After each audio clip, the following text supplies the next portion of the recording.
Welcome to Kenpo University. My name's Al Babinick. I'm your instructor. Today we're talking about marriage of gravity.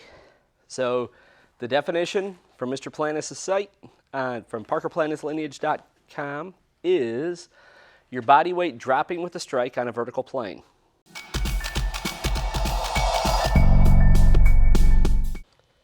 Marriage of gravity. Well, I'm going to do two examples for you. I'm going to do one example with my leg, one example with my hand. So the easiest one to see marriage of gravity on is just a stomp. So when you're doing a stomp, remember you're trying to raise your foot 3 times the height, whatever the height is of whatever you're stomping. It's usually somebody.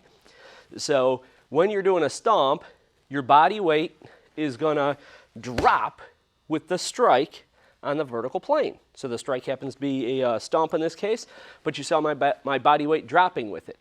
Nobody does that. Nobody stands up and stomps down at the same time.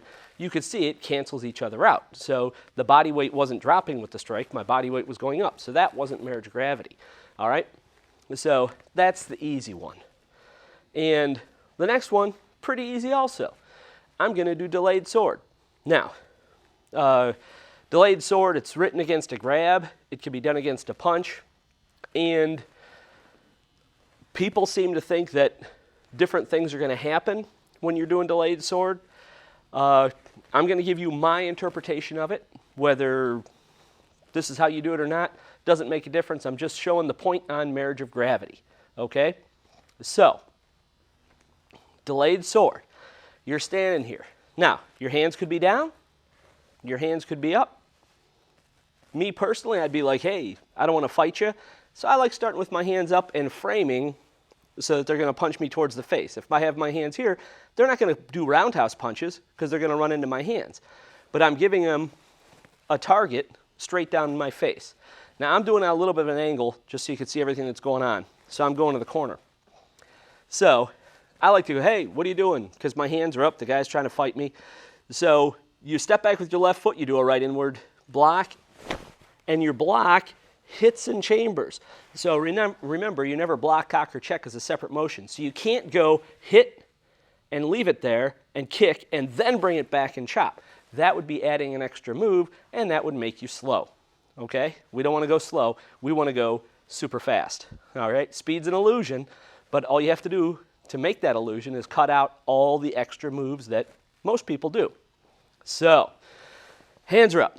Guy's trying to throw a right punch at me. I'm going to step back. I'm going to block and cock as a separate as a same motion. My left hand's checking.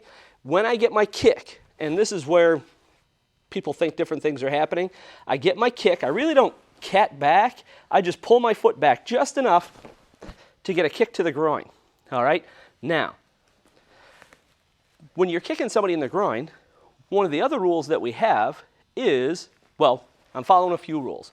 I'm inside, so I have to cancel the height zone. Okay? Then, he's going to hold where it hurts, and Kenpo is based on pain and realistic body reaction, right? So the realistic body reaction I'm looking for when I do delayed sword, and this is the part that people say different things about, is I want them, instead of punching me, they're going to grab their groin, and I want them to bend almost all the way over. So I want their head down here someplace. I don't want their head up here. When I boot somebody in the groin, they're going down. Now we have other techniques in the system, hooking wings, for example, where when you kick them, they go halfway down. But again, this is my version of delayed sword, or how I think about it, or it's not really how I think about it. It's what happens when I do it. I've done this technique. I can't talk. I've done this technique to somebody, and they bent all the way over when I popped them in the groin. So when I do my kick, the guy bends all the way over. Now, my hand was already up, chambered in this position. I'm going to get there again. So my hands are up. Punch is coming in. Block and cock at the same time. Pop, boom, and then drop down. Okay, so, because to me, his head's down here. I'm not going outward because his head's not there. Even if he bent over halfway, my chop is still going on a downward diagonal. And if his head's all the way down, goes all the way down diagonal, and my body weight is dropping with the strike on the vertical plane. You always keep your left hand in front of your ribs, by the way. Okay? So that's delayed sword, and that's also why it's marriage of gravity on the sword hand strike. All right? Do it one more time. Hands are up. You step back. And do you see how you're dropping down? You come right back up. You're ready.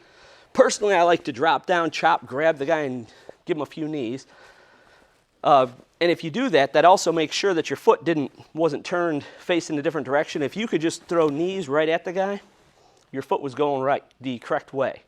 If you have to turn to do your knee, you weren't really lined up properly in the first place.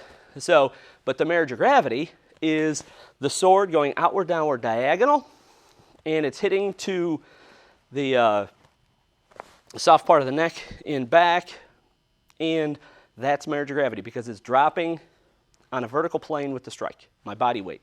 You saw my body weight dropping. I don't just stand here and do this. All right? So that's marriage of gravity with the foot and one with the hand, and why I do delayed sword the way I do it. And if you do it different, whatever, that's fine. But I just told you about the rules, and I do things because of rules.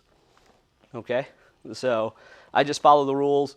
And sometimes maybe the guy won't bend all the way over, but then just do hooking wings if you know the technique. Right? So if I step back, I block, I kick the guy, and he only bends halfway over, I'm going to do the chop, the elbow, and the claw. So if the guy only bends halfway over, fine. Do it that way. All right? But you can play with it all you want. Fun technique. You can add a million things onto it. But that's marriage of gravity.